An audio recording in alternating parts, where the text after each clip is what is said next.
أعوذ بالله من الشيطان الرجيم بسم الله الرحمن الرحيم ولو بسط الله الرزق لعباده لبغوا في الأرض கண்ணியத்திற்குரிய அல்லாஹ்வின் அடியார்களே, சூரத்து ஷூராவை நாம் பார்த்து வருகின்றோம். இப்போது 27வது வசனத்தில் அல்லாஹு தஆலா பேசுகின்றான்.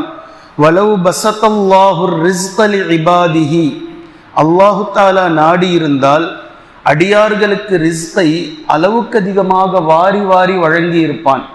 ஒருவேளை அப்படி அல்லாஹு தஆலா வழங்கி இருந்தால், அளவுக்கு அதிகமாக எண்ணில் அடங்காத செல்வ நிலையை அல்லாஹு தஆலா அடியார்களுக்கு வழங்கி இருந்தால், லபகவ் ஃபில் அர்த், இந்த பூமியில் அலிச்சாட்டியங்கள் அதிகமாக நடந்திருக்கும், அதிகமாக பெருகி போயிருக்கும் அலிச்சாட்டியங்கள். வலாக்கின் என்றாலும் யுனஸ்ஸிலு பிகதரின் மா யஷா, அல்லாஹு தஆலா நாடிய விதத்தில் அளவோடு அல்லாஹு தஆலா அதை இறக்கி கொண்டிருக்கின்றான் செல்வங்களை. இன்னஹு பிஇபாதிஹி ஹபீரும் பஸீர், நிச்சயமாக ரப்புல் ஆலமீன் தன்னுடைய அடியார்களை உற்று நோக்குபவனாகவும் அவர்களுடைய உள்ளங்களை நன்கறிந்தவனாகவும் இருக்கின்றான் என்று அல்லாஹு தஆலா 27வது வசனத்தில் பேசுகின்றான். இமாம் இப்னு கஸீர் ரஹிமஹுல்லா அவர்கள் இந்த வசனத்திற்கு விளக்கம் தரக்கூடிய நேரத்தில், பொதுவாகவே யாரிடத்தில் செல்வம் அதிகமாக இருக்குமோ இல்லா மாஷா அல்லாஹ், எல்லா செல்வந்தர்களையும் இமாம் அவர்கள் குறிப்பிடவும் இல்லை, இப்போது நாம் சொல்வதும் அப்படி அல்ல.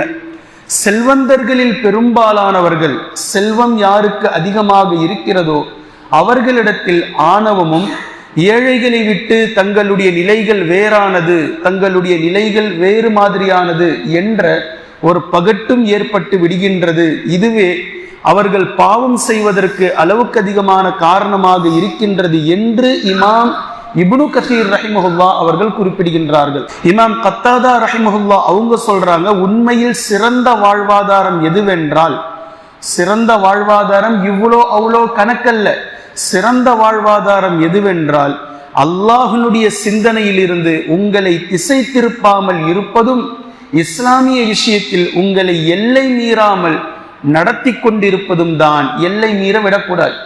எவ்வளவு செல்வம் இருந்தாலும் இஸ்லாமிய விஷயத்தில் நம்ம கிட்ட தான் இருக்குதே என்று எல்லை மீறி இந்த செயலை, அதாவது செலவை கொண்டு செல்லாமல், உங்களை அப்படி ஒரு தூண்டுதலாக தூண்டாமல், உங்களுடைய செல்வம் அல்லாஹ்வை மறக்கடிக்கவும் இல்லை, இஸ்லாமிய நடைமுறை விஷயத்தில் தவறான வழிகளில் உங்களை தூண்டவும் இல்லை, எல்லை மீறி உங்களை நடக்க ஆசையாக்கவும் இல்லை. இப்படி உங்களிடத்தில் செல்வம் இருந்தால் அல்ஹம்துலில்லாஹ், ஒவ்வொரு மனிதர்களுடைய செல்வம் எவ்வளவு இருந்தாலும் அது சிறந்த செல்வம் தான். ஆனால் குறிப்பிட்ட அளவு இருக்கும் போதே ஒரு மனிதர் எல்லை மீறி நடக்கின்றார், அவருடைய சிந்தனைகள் திசை மாறி விடுகின்றது, அல்லாஹை விட்டு அல்லாஹை மறந்தவராக இருக்கிறார். இவர்கிட்ட 2 கோடி இருந்தாலும் இது எல்லை மீறிய செல்வம் தான். இவர் மிகப்பெரிய அநியாயத்தில் ஆகிவிடுகின்றார். ஒருவர்கிட்ட அல்லாஹு தஆலா 5000 கோடி சொத்தை தந்திருக்கின்றான், ஆனால் எல்லை மீறல, சரியான பாதையில் இருக்கிறார்கள், நோ ப்ராப்ளம். அப்துர் ரஹ்மான் இப்னு அவுஃப் ரலியல்லாஹு அன்ஹு அவர்கள் மிகப்பெரிய செல்வந்தர்கள், மிகப்பெரிய கோடீஸ்வரர்கள். மக்காவில் இருக்கும் போதும் மிகப்பெரிய செல்வந்தர். ஹிஜ்ரத் செய்து மதீனாவிற்கு வந்ததற்கு பின்னால் மதீனாவிலும் அதே 30 வருடங்களில் மிகப்பெரிய கோடீஸ்வரர்களாக மாறிவிடுகின்றார்கள். அப்போதும் மிகப்பெரிய செல்வந்தர் தான். ஆனால் எந்த இடத்திலும் அப்துர் ரஹ்மான் இப்னு அவுஃப் ரலியல்லாஹு அன்ஹு அவர்கள் தங்களுடைய செல்வத்தின் காரணமாக திசை மாறினார்கள், தடுமாறினார்கள் என்று எங்கும் நீங்கள் காணவே முடியாது. எனவே இங்கு இமாம் கத்தாதா ரஹிமஹுல்லா அவர்கள் சொல்லக்கூடிய மிக அழகான கருத்து, சிறந்த வாழ்வாதாரம் எதுவென்றால் உங்களை திசை திருப்பாமல் இருப்பதும், எல்லை மீறி நடக்க தூண்டாமல் இருப்பதும் தான் உங்களுடைய சிறந்த செல்வம் என்று சொல்லிவிட்டு, அல்லாஹ்வின் தூதர் ஸல்லல்லாஹு அலைஹி வஸல்லம் அவர்கள் கூறிய ஒரு ஹதீஸ் அவங்களுடைய கருத்தோடு கொண்டுட்டு வந்து ஜாயின் பண்ணி நமக்கு நினைவூட்டுறாங்க. அல்லாஹ்வின் தூதர் ஸல்லல்லாஹு அலைஹி வஸல்லம் அவர்கள் சொல்லிய ஹதீஸ் என்னவென்றால், அல்லாஹ் உங்களுக்கு வெளிப்படுத்தக்கூடிய இவ்வுலகின் கவர்ச்சி பொருட்களை தான் உங்களுடைய விஷயத்தில் எனக்கு பின்னால் நான் அளவுக்கு அதிகமாக அஞ்சுகிறேன் அப்படின்னாங்க. சஹீஹ் முஸ்லிம்ல 1900வது ஹதீஸ் இந்த ஹதீஸ். சஹீஹுல் புகாரியில் இதே போன்றதொரு இதே பாடத்தில் இன்னொரு ஹதீஸை நீங்கள் காணலாம். எனக்கு பின்னால் நீங்கள் இணை வைப்பவர்களாக இருந்து விடுவீர்களோ என்று நான் அஞ்சல, மாறாக எனக்கு பின்னால் உலக மோகத்தில், உலக ஆசையில், பதவி மோகத்திற்காக, பொருளாதார மோகத்திற்காக, புகழ் மோகத்திற்காக இது போன்ற மோகங்களுக்காக வாளை எடுத்துக்கொண்டு ஒருவருக்கொருவர் சண்டையிட்டு கொண்டு கொலையில் நீங்கள் சென்று விடுவீர்களோ என்று நான் அஞ்சுகிறேன். நபி ஸல்லல்லாஹு அலைஹி வஸல்லம் சொன்னது சஹீஹுல் புகாரியில் பதிவாக்கப்பட்ட ஹதீஸ்.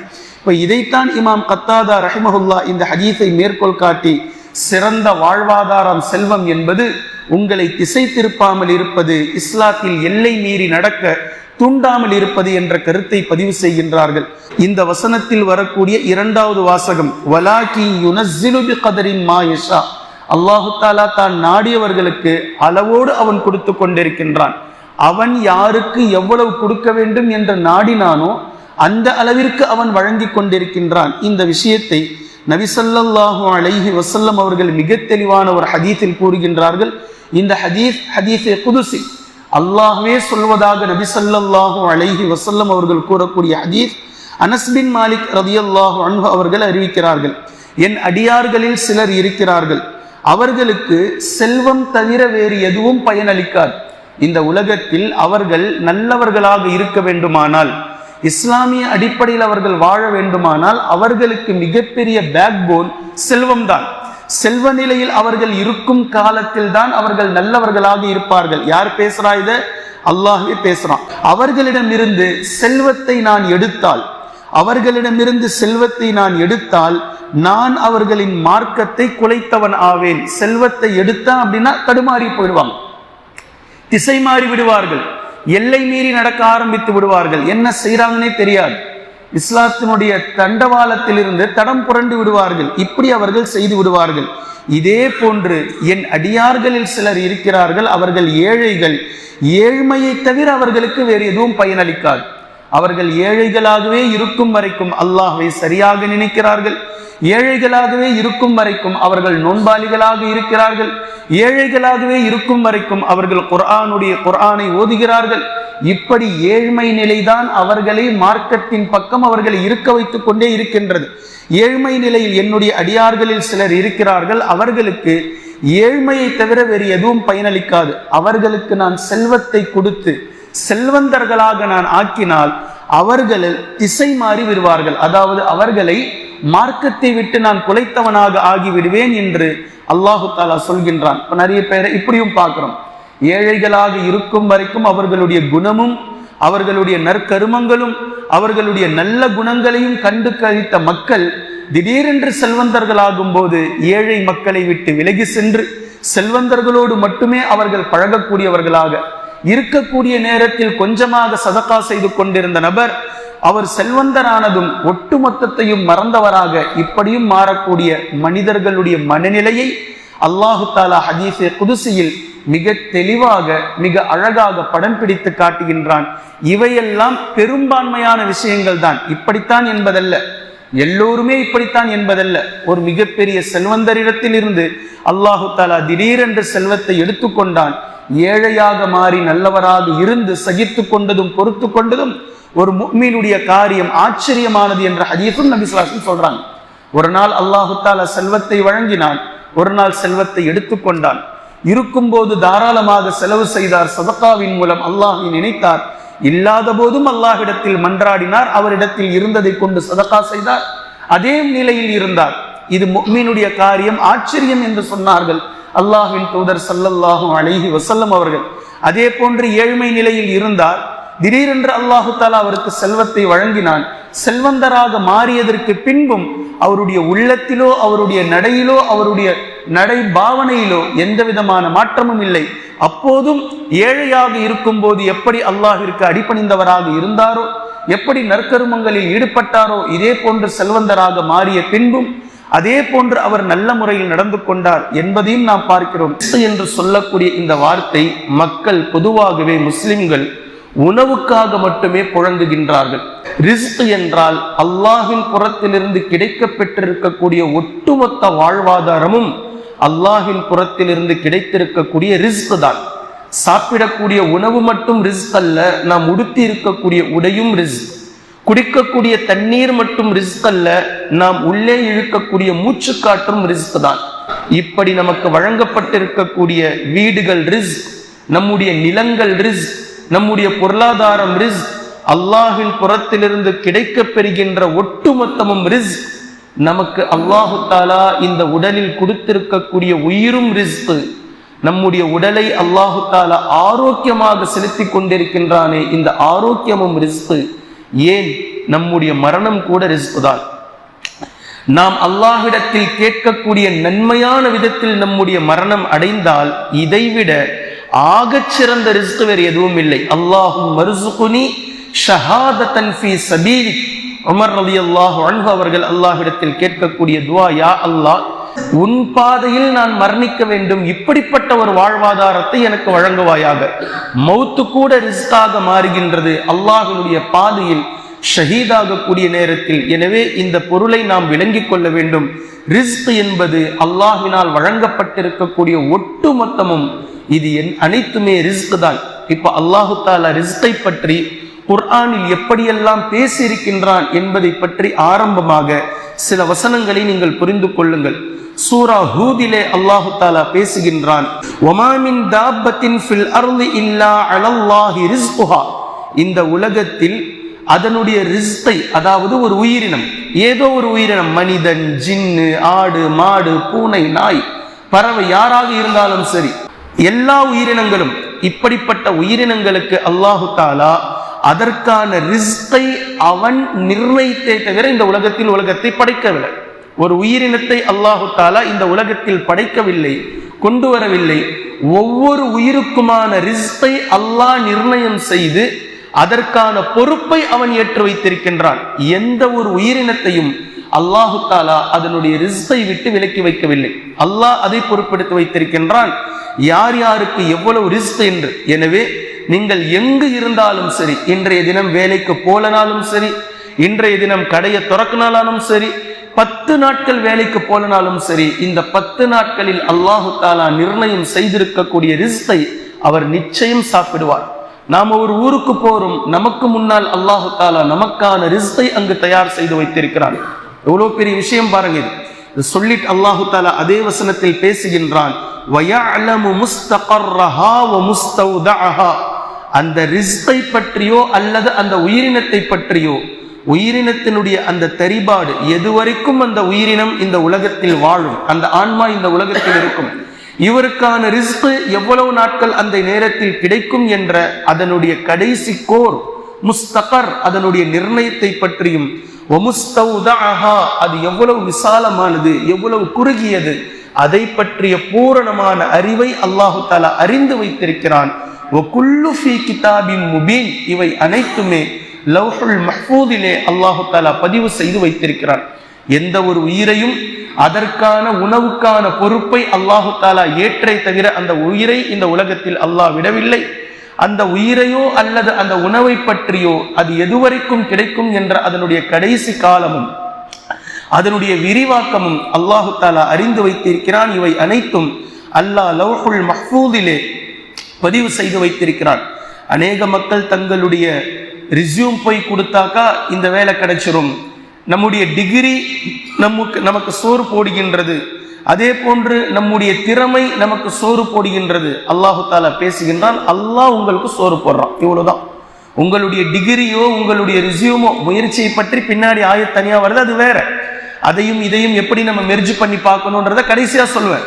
ஆனால் உங்களுக்கு உணவளிப்பது அல்லாஹ் தான். உங்களுடைய டிகிரியோ உங்களுடைய ரிஸ்யூமோ நீங்கள் செய்யக்கூடிய எஃபெக்ட் முயற்சியோ இல்லை, அல்லாஹ் உங்களுக்கு உணவளிக்கின்றான். கடையை திறப்பது உங்களுடைய வேலை, கஸ்டமர்களை அனுப்பி வைப்பது என்பது அவனுடைய வேலை. சில கஸ்டமர்கள் வருவாங்க, வாங்காம போவாங்க. நீங்கள் எதிர்பார்த்தே இருக்க மாட்டீர்கள், திடீரென்று இவர் வருவார், இவர்னா 10 ரூபாய்க்கு வாங்கிட்டு போவார் என்று நீங்கள் ஏளனமாக பார்ப்பீர்கள். 2000 ரூபாய்க்கு அவர் பில் போட்டுட்டு போவார். ரிஸ்க் என்பது எல்லாமே அல்லாஹ் நிர்ணயம் செய்து வைத்திருக்கிறான். இந்த நம்பிக்கையை ஆழமாக முதலில் நாம் உள்வாங்க வேண்டும்.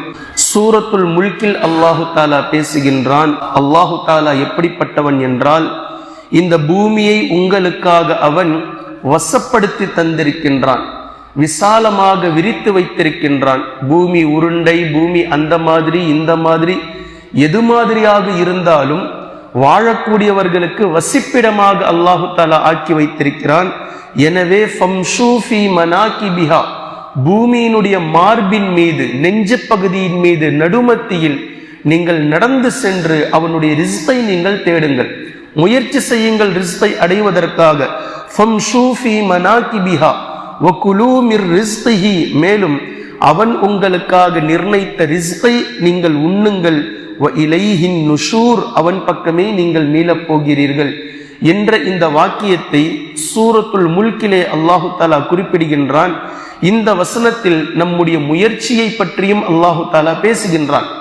இவ்வளவு வசனங்களிலும் அல்லாஹு தாலா பேசுவது ரிஸ்கை சொல்வதனுடைய நோக்கம் நம்முடைய ஈமான் ரிஸ்குடைய விஷயத்தில் என்ன, நம்முடைய தவக்குல் ரிஸ்குடைய விஷயத்தில் என்ன, அல்லாஹ் நாடுவதினால்தான் நமக்கு ரிஸ்க் கிடைக்கின்றது என்ற ஈமானில் நாம் இருக்கிறோமா, அல்லது நம்முடைய முயற்சியினால் நமக்கு ரிஸ்க் கிடைத்து விட்டது என்ற அர்த்தத்தில் நாம் இருக்கிறோமா? எல்லா வசனத்தையும் இணைத்து பார்க்கணும். அப்படியானில் அல்லாஹு தாலா சொல்ல வரக்கூடிய கருத்து, ரிஸ்கை தேடுவதற்காக நீங்கள் உழைப்பை மேற்கொள்ளுங்கள், ஆனால் உங்களுடைய உழைப்பின் மூலம் ரிஸ்க் வந்தது என்று எண்ணிக்கொள்ளாதீர்கள்.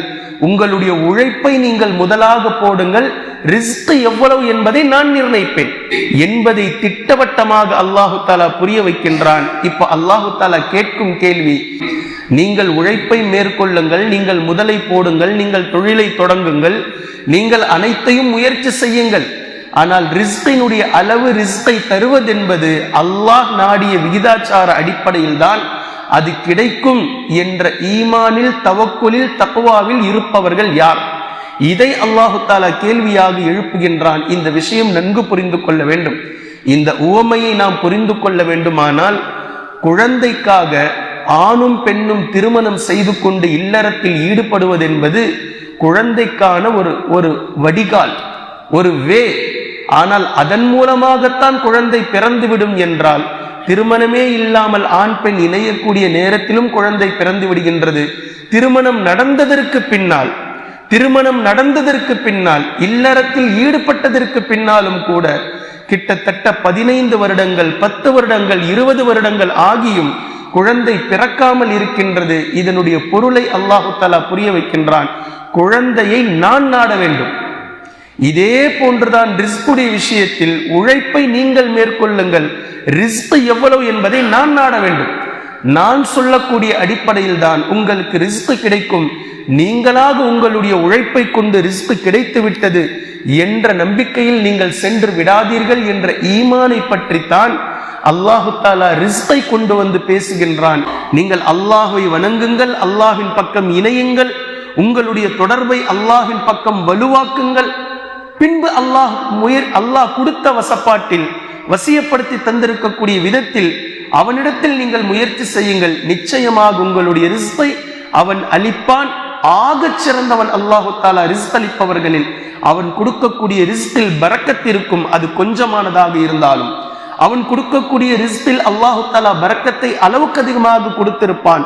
உங்களுடைய மனம் திருப்தி அடையக்கூடிய அளவிற்கு அந்த ரிஸ்க் மாறி இருக்கும். எனவே அல்லாஹு தஆலா ரிஸ்க் அளிப்பவர்களில் சிறந்தவனாக இருக்கின்றான். இதைத்தான் அல்லாஹு தஆலா மிக தெளிவாக ரிஸ்குடைய விஷயத்தில் நம்மிடத்தில் எதிர்பார்க்கிறான். இங்கு ரிஸ்குடைய அளவு யாருக்கு எவ்வளவு என்பதல்ல, இங்கு ரிஸ்குடைய விஷயத்தில் நம்முடைய ஈமான் என்னவென்பது, அல்லாஹ் தான் நமக்கு ரிஸ்க் அளிக்கின்றான் என்ற பதத்தில் நம்முடைய உள்ளம் இருக்கின்றதா, நம்முடைய முயற்சியால் நம்முடைய ரிஸ்க் இருக்கின்றது என்பதில் நம்முடைய உள்ளம் சரிந்து கிடக்கின்றதா என்பதை அல்லாஹு தஆலா பார்க்கிறான். எனவே கண்ணியத்திற்குரிய அல்லாஹ்வின் அடியார்களே, நம்முடைய உள்ளத்தை, ரிஸ்கை, வாழ்வாதாரத்தை அல்லாஹ் தான் நமக்கு வழங்குகின்றான். அவன் நிர்ணயித்த அடிப்படையில் தான் அல்லாஹு தஆலா நமக்கு வழங்குகின்றான். நாம் முயற்சி செய்வதற்கும் அவன் தான் உதவி செய்கின்றான். நம்முடைய உடலில் ஆரோக்கியத்தை அவன்தான் வழங்கி இருக்கின்றான். நாம் முயற்சி செய்வோம், அதே நேரத்தில் அல்லாஹ்விடத்தில் அணுகுவோம், அல்லாஹ்விடத்தில் முதலில் துஆ கேட்போம், அல்லாஹ்விடத்தில் தொழுவோம், அல்லாஹ்வின் மீது முழுமையான நம்பிக்கை வைப்போம், பின்பு முயற்சி செய்வோம். அவன் நமக்கு எந்த ரிஸ்கை அளிக்கின்றானோ அதில் திருப்தி கொள்ளக்கூடிய உள்ளத்தையும் அல்லாஹ்விடத்தில் நாம் கேட்போம். இன்ஷா அல்லாஹ் அதில் அல்லாஹு தஆலா பரக்கத்தை அருள்வான். இந்த ஈமானை அல்லாஹ் நம்மிடத்திலிருந்து எதிர்பார்க்கிறான். இப்படிப்பட்ட ஈமானை கொண்டு அல்லாஹ்விடத்தில் நெருங்கக்கூடிய நல்லடியார்களாக, அவனுடைய பொருத்தத்தை அடையக்கூடிய நல்லடியார்களாக அல்லாஹ் நம்மை ஆக்குவானாக.